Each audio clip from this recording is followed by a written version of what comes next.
நான் இன்னைக்கு சொல்றேன், ஆசீர்வாதத்துக்கு பின்னாடி போகாதீங்க, தேவனை நோக்கி பாருங்கள், தேவனை நோக்கி பாருங்கள் என்று சொல்லுகிறேன். இந்த கள்ள தீர்க்கதரிசி மார்கள் கர்த்தருடைய பிள்ளைகளை வஞ்சித்து கொண்டிருக்கிறானுங்க, வஞ்சித்துட்டு இருக்கிறாங்க. கள்ள தீர்க்கதரிசிக்க கள்ள ஓனாய் கூட்டாங்க. இந்த வசனத்துல சொல்லப்பட்டிருக்கு பாருங்க, எரேமியா 23:32 வசனத்துல சொல்லப்பட்டிருக்கிறது.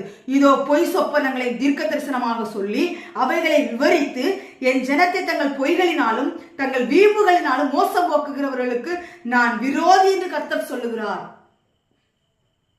யாராம் தேவன்? விரோதியம். விரோதி ஜென்மத்திலே கண்ணு முன்னாடி நீ முழிச்சிராத அப்படின்னு சொல்றவன் தான் விரோதி. நீ என் கண்ணு முன்னாடி வந்துடக்கூடாது, என் கண்ணுல நீ முழிச்சிராத அப்படின்னு ஒதுக்கக்கூடியவங்க தான் விரோதி. அப்படி இந்த மாதிரி பொய் சொப்பனங்கள் தீர்க்க தரிசனமாக சொல்லி அவைகளை விவரித்து சொப்பனங்களை கண்டு அவைகளை பொய்யா கற்பனை பண்ணி அவர்களை